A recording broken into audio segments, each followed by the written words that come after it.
Hello, everyone. Welcome to Origins by the Esports Awards, where we interview some of your favorite content creators, esports personalities, and everything in between. I'm Morgan Tremaine. I'm one of the producers of the Esports Awards, and I'm joined today by one of the biggest figures in the fighting game community, a staple of the Esports Awards, and one of the best dressers in the business, Mr. Phil Visu. How you doing, bro?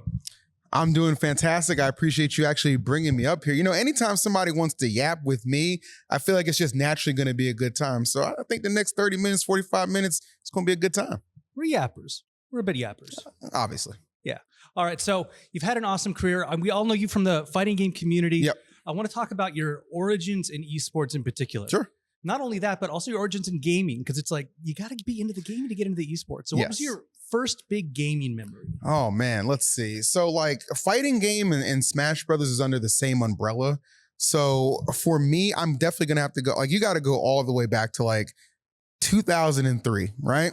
I used to be a big Yu-Gi-Oh player. I was damn good, by the way. Oh, got a couple trophies. Just want to throw that out there. Okay, got a couple trophies. Okay. But I remember I was playing Yu-Gi-Oh, and then like at this card shop, it's called Toy Wiz. There's like this little card shop in Nanuet, New York. It's actually pretty synonymous if you know anything about Smash Bros. Because a tournament was held there years later called a Revival of Melee, and it became kind of an iconic venue. So, but I was there before all of that, okay? I was there. Shout out to local card shops. Yes, I was there at the start of things, and they're still in business today. It's awesome. So we just decided like, man, Yu-Gi-Oh is cool, but we want to test our skill in something else. So I remember we were like, well, what game can we play? We thought about Halo, we thought about Call of Duty, and then we're all like, well, we all have GameCubes, we all have Smash Brothers. Let's just play that. So I remember we had a little tournament. We all, had a little sleepover. Again, this is like 20 years ago. I actually am still a teenager, okay? So it's okay back then, okay? Have a little sleepover. And man, it was fun. I remember I got like third there. We should do this on a bigger scale. So we talked to the manager of Toy Wiz. His name was Jeff. And he was like, I'll tell you what, if you guys want to stay a little bit later and hold a tournament, you're more than welcome to do so. Super Smash Bros. We made some flyers. We decked this thing out. We made it look good. I know it sounds a little long-winded, but it's going somewhere. Trust me. I love it. Okay. So we hold the tournament. Like 45 people show up to it. We didn't expect anything like that. It's a great time. We're like, we're going to do this again because we're just having fun. We're playing the Super Smash Bros. Melee, having a great time. Do you know, this was my first introduction to competitive gaming because we hold tournament number 2. 3 guys from New York City show up, professional players. They beat the dog shit out of us. I'm talking about stuff I didn't even know was possible in the game. I asked, what controller did you buy to do that? They're like, nah, bro, that's just all skill. I'm like, where'd you learn how to do that? They introduced me to this website called Smashboards, okay? Smashboards was the premier website for anybody trying to learn anything about Smash Brothers back in the day. I learned all these advanced techniques, found all these cool like YouTube videos. This is how old this was. I don't even think it was YouTube. I think it was Google Play, something like, you know what I mean? Or Google Video. It was one of those things, a throwback. Yeah, it was on Newgrounds. It was before apps. Okay, that's how far back we're talking. But I got into the community and I realized there was a lot of cool tournaments around me. And at that point, I was actually like, my dad had just got a new job, so we we're going to be moving to Maryland. So I only got to play like competitively around like the New York area, maybe for like a year. So when I moved to Maryland, I found a whole new scene, a whole new crop of friends, and it was awesome. So fast forward a couple years, new Smash game comes out. It's called Super Smash Bros. Brawl. And this is around the time streaming started to be a thing, Justin TV.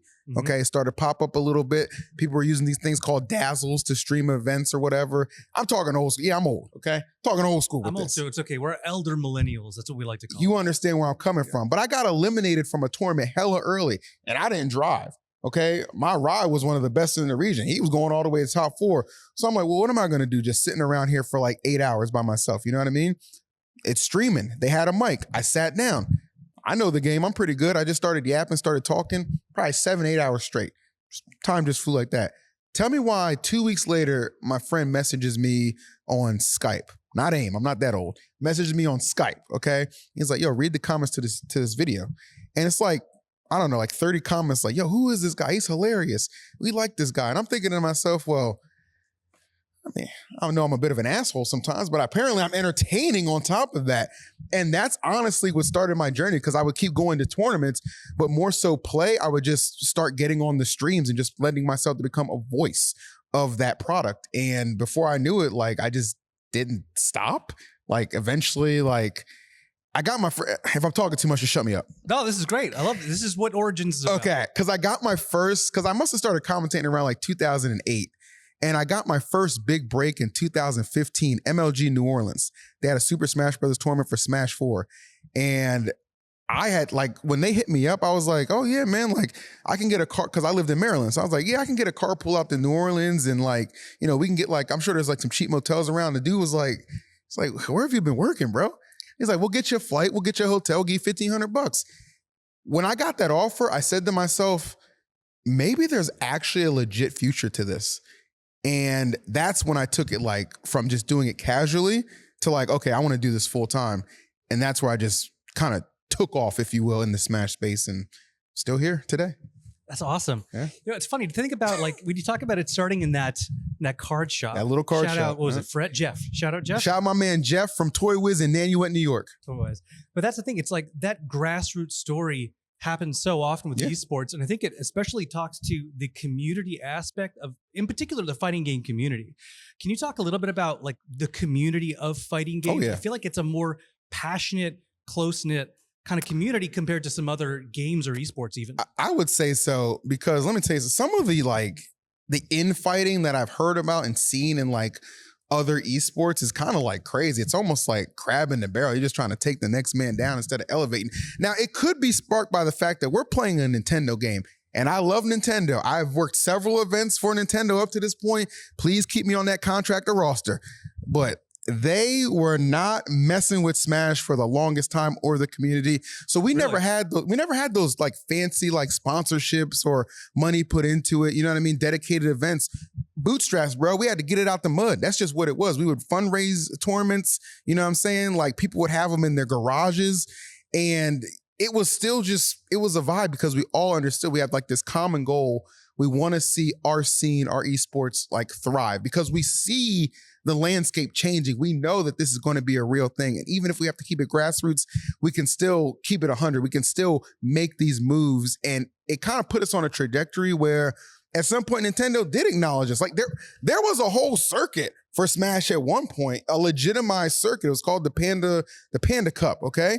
And, you know, I'm just going to say it because we're on Origins. We're just keeping it real. A couple of jackasses ruined it, and now it's no more. But tale as old as time. Tale as old as time. To Nintendo's credit, though, they still dabble with Smash here and there. And please keep hiring me because I love it. Thank you.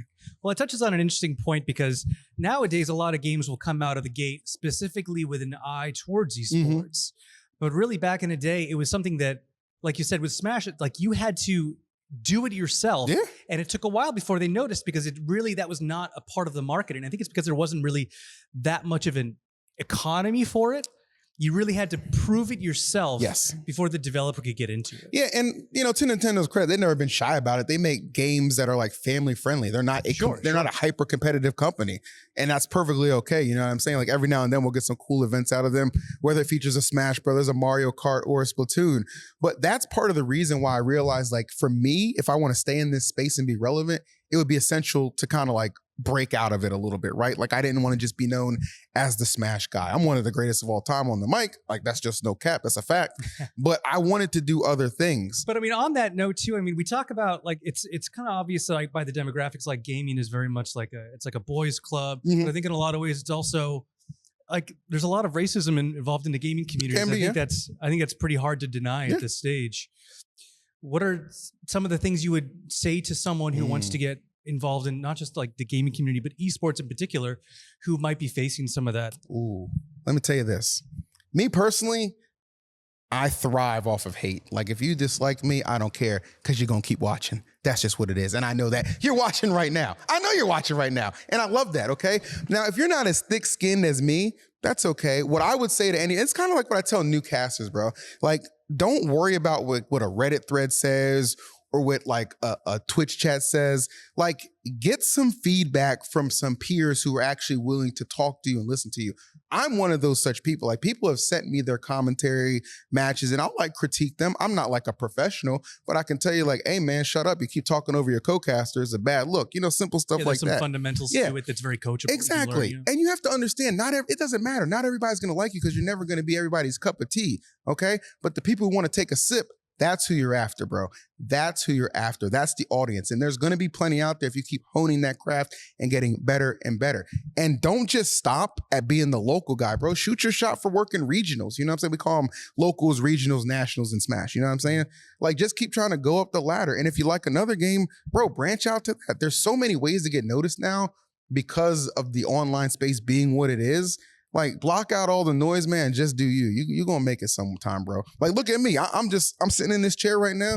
I'm talking to one of my boys right now. You know what I got in the back of my mind? Eventually, we're going to make it on that stage in Saudi Arabia. All right? That's right. I know you're watching. I know you're watching. Haters, your waiters. That's what you got to do. Bars. Yeah. Trademark it. Trademark. All right. So I talk about back to the fighting game community. Yeah. So we kind of touched on an interesting point about changing games and trying to make those pivots. I know that within the fighting game community, we talked about Smash a lot, but really, how does it compare, like Smash to Tekken to Mortal Kombat? Yep. What's kind of the political landscape of the fighting game community? Dude, there's like always like been like, I mentioned infighting in other communities, and like I guess to FGC Smash, there's like a little bit of that too, where it's just like not everybody is necessarily convinced that if you're good at Smash, you could be good at a fighting game or vice versa. I personally think a lot of these people who play these games at high level, you give them enough of an opportunity and time, they can be a force in any game that they choose to like really dedicate their craft to. So what I've noticed that has evolved from like 2014 to like current day is there's a lot of mutual respect amongst the pro players. Like, you might have like the little O2ers, the scrubs, like trying to stir division or whatever, but the pros, they acknowledge each other, they respect each other. And one of the coolest things that I've seen is actually them playing together in their respective games, right? You know what I mean? I've seen a little bit of that crossover, and I think it's awesome because it's only going to serve gaming well, because it's like, oh man, like, you know, like, okay, let's use Punk for an example. He's godlike in Street Fighter, you know what I'm saying? What if he wants to play like the new Smash game that's inevitably going to come out? You know, that'd be cool to see. He's probably going to do pretty well because the guy's just smart. It works, you know, it just works either way, the way I look at it anyway. You know what I mean? So it's never a bad thing. And these days, it's just promoting more harmony, if you will. So there's only so many fighting games. It's like you really kind of have to be a fan of all of them in a certain capacity. Like, if you're a fan of fighting games, you're kind of a fan of, you might not be so associated with every brand, like every Mortal Kombat, every Tekken, but I feel like you got to have an appreciation. I mean, you have to. Like, when I go to Evo, shouts to Evo, love Evo as a tournament. I'm like, we love Evo. I've gone to like the last 2 or 3, and I haven't even worked. I've just gone as a spectator because I genuinely love the pageantry that's associated with it and all the games. Even if Guilty Gear, for example, I don't play Guilty Gear, I can sit there and watch a top 8 for it and be entertained. Same thing with Tekken. Obviously, I play Street Fighter, but I watch a Street Fighter top 8, I'm loving it. And like, there's just a slew of new games that just got announced. There's going to be like another Marvel, like kind of 4v4 fighter game that's coming out. They announced an Invincible game. Like, if you like fighting, Invincible one looks dope. Yeah, Invincible Versus. Really that looks crazy, bro. Like, if you like fighting games, if you like platform fighter, like, this is the time to be a fan, because it ain't slowing down, my man. It's only going faster. Absolutely. Now, I want to ask you about someone named TK Breezy. Okay. That's my boy. Okay. How did your partnership with the Black Plague come about? Well, first of all, TK didn't like me at the start. Let's get that. Okay. Let's get that right. So when I started commentating and going to events, there was a tournament specifically because we were both living in Maryland, and we drove to New York City. And he's like, man, I don't really want to make this drive. Like, this is a lot of driving back and forth. I was like, don't worry about it, bro. I can drive back for you, right? He's like, you know what? I like the sound of that. So we get there, tournament goes, it's great. By the time we leave, it's probably like 1 a.m. Keep in mind, it's like a 4-hour drive because it's like Maryland and New York and back. Okay, so TK is driving for about 30 minutes, right? He gets tired. He's like, yo, I want to switch up. I'm like, no problem. Let's pull over. I get behind the wheel. I'm driving. Maybe 10 minutes later, I'm like, hey, man, I ain't got it in me. And I knew at that moment, like, because he was like, all right, man, pull over. He pulled over. We stopped at a gas station. He chugged like 3 undisclosed energy drinks, just in case. I don't know if the sponsors are one, you know, just in case. But they were tasting and still around. Things he'll teach you in his exclusive masterclass on coaching. There you go. They're still around to this day. Commentary. He was chugging them. Yeah. We get back. He drops me off, doesn't say a word. I'm just like, hey, thanks for the, just pulls off. So we actually weren't cool for like a good maybe 2 or 3 years before there was this game called Project M that came out. Really cool game. And he was into it a lot. And he was doing commentary for it at one of the locals called Xanadu, the old Xanadu in Baltimore, Maryland. And I remember I had stopped commentating for a little while because Brawl kind of died out. And like, I was just playing PM. I wasn't commentating it. He messaged me. He was like, hey man, what are you doing Tuesdays? I was like, nothing. And he was like, I want you to come to Xanadu and commentate with me. I was like, why? He's like, because, and I quote, these niggas are trash. Okay, this was it's like all of his co-casters were just horrible, I guess. So I showed up and we had a great time doing it. Like, and the chat was loving it. Like, we got our own, like, we got the channel. Like, I think we got the channel like 500 subs because we created this thing called every time somebody sub, we shout them up and hit them with a sub hype. And like, we just built off that. We went from like the Tuesday night delight to the Black Plague because we went from just Tuesdays to we go to all kinds of tournaments and commentate together and start building a really strong legacy and a strong friendship that still goes to this day. I just worked an event with him like 2 weeks ago, DreamCon, you know what I'm saying? And I love that guy, you know what I'm saying? So I credit a lot of my ability to commentate well with other people with the synergy I built with him over the years through multiple games and events that we developed. And, you know, Black Plague still goes strong today. You know, it touches on kind of the community aspect again. Like, it's part of like casting and hosting and even being a streamer in incapacity. It's like, it's all part of community building. It is. And really, with an esports game, you're the face of the game in a lot of ways. So it's part of you is also helping to guide and create that and build a good community. 100%. I mean, the game doesn't really the game doesn't work for me if there's not a strong community behind it. Because anything I play, it doesn't have to be Smash. It can be anything I play. I want to invest in the community. You know what I mean? Like, I'm a big Fortnite fan. I follow quite a few of the teams as well. You know what I mean? I keep up to date with that. Call of Duty, I think, is awesome. I keep up to date with that. You know what I mean? Even stuff you wouldn't think is competitive. Like, I've seen there's actual like teams of like competitive Fall Guys players. You know what I'm saying? I'm like, how's he doing that skip? How's he doing that trick? Like, community matters in anything you do. And honestly, I've just been lucky enough to be a part of a lot of good ones. Fall Guys was a good call out. Everything can be an esport. It can. I think one of the best esports, I've seen people screaming at the top of their lungs for Tetris. Yes. Competitive Tetris. Yep. Is insane. It's nuts. And you wouldn't think it until you actually watch it. Because you don't know what it's like when you've only got a split second to make a decision. Am I keeping it straight? You know what I mean? Like, you don't know what's going on. It's crazy, bro. My mom's really good at Tetris. Shouts to my mom. And I showed her like some competitive matches and she's like, damn, like maybe 30 years ago, you know what I mean? But now I couldn't keep up with these kids at all. It's hilarious. You never know. That would be a great story. It would be. I love that. Never know. Shouts to my mom, but she watches everything I do, by the way. She's going to watch this. That's sweet. She watches every single tournament. She knows the players too. That like, it's when I'm streaming and we're restreaming a tournament, I'll call mom up. I'll be like, okay, give me your top 8 predictions. And she'll just rally them off.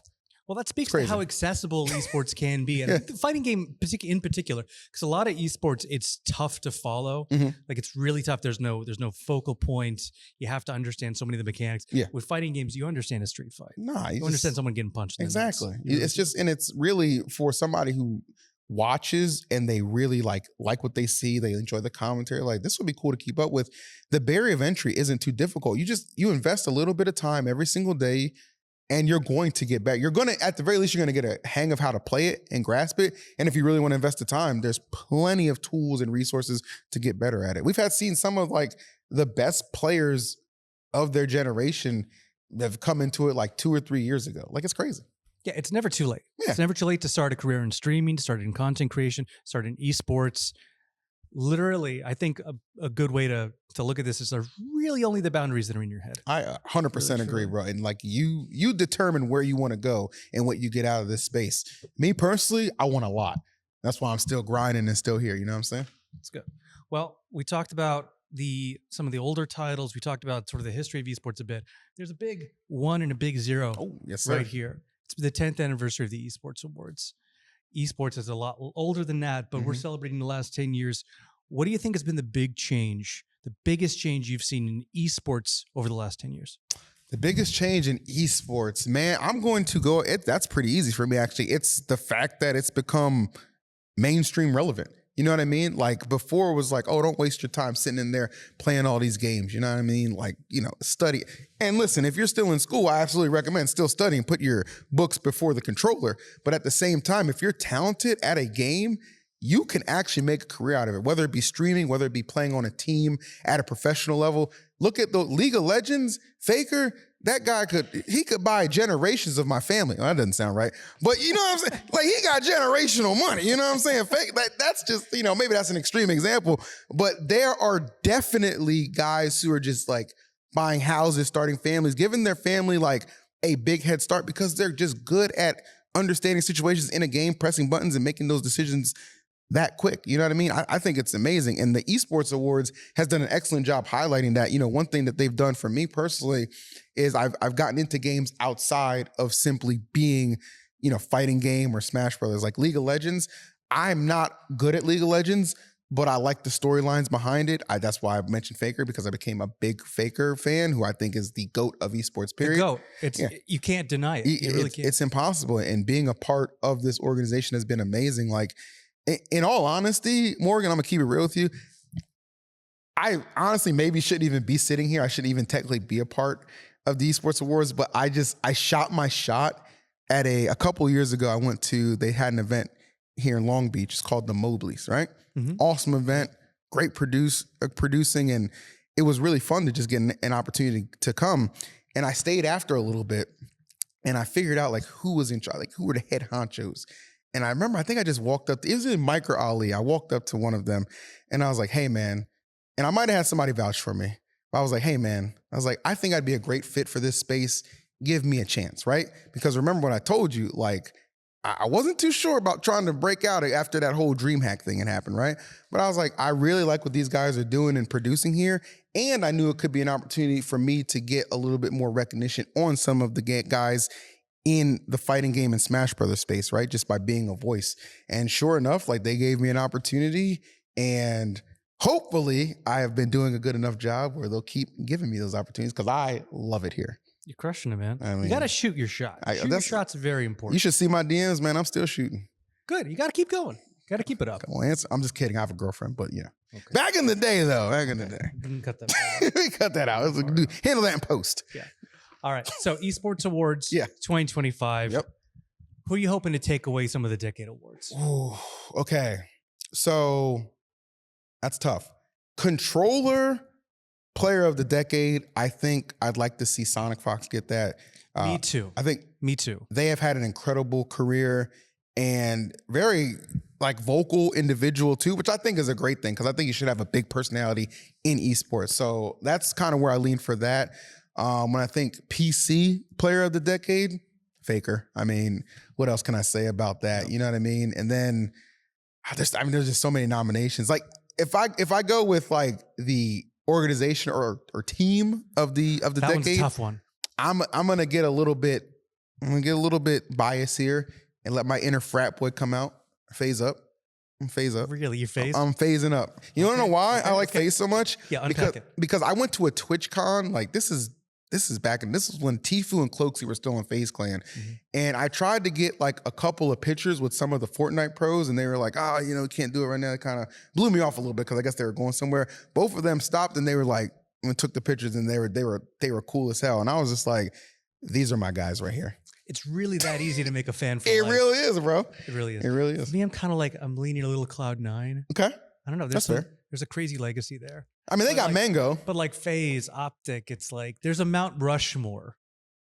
And I think they're all on it. I think when you look at these awards, there's really like, because they did a good job compiling an all-star list for all of them, like all the nominees, but there's really no wrong answer because really you're voting based off what you've seen and what you've kind of come up on, like what's had the most impact for you. So, what impacted you might not impact the next guy, and that's 100% okay. That's why we encourage people to vote and get your voices out there so you can make sure it's heard because you never know who could take one home.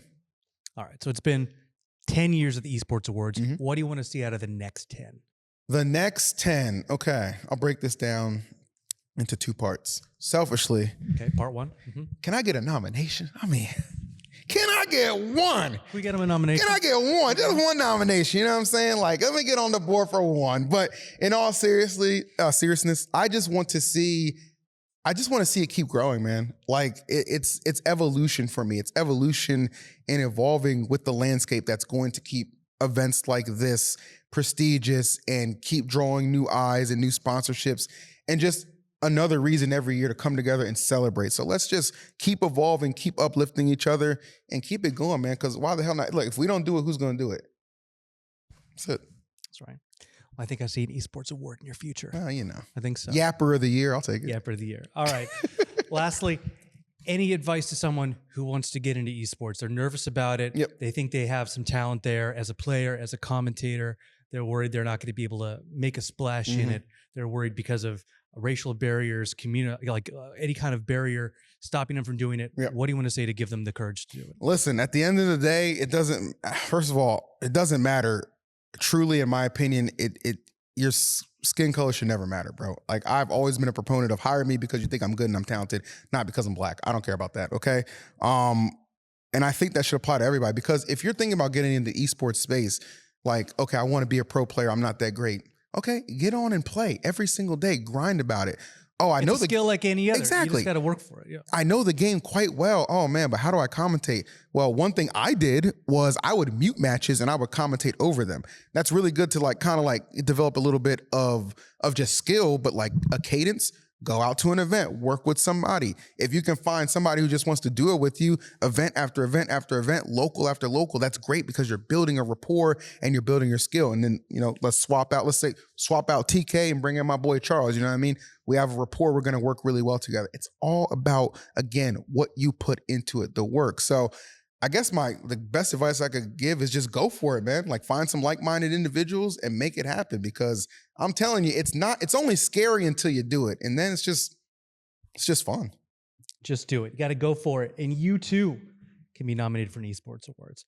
I want to thank my guest, Phil Visu. Thank you very much, sir. No doubt. Be sure to check back for Esports Awards. We got a show coming up in the summer. We got another show coming up in the fall. Check esportsawards.com. Check your local listings, yada, yada, yada. Love you guys. I've been Morgan Tremaine. Thank you so much. We'll see you on the next one.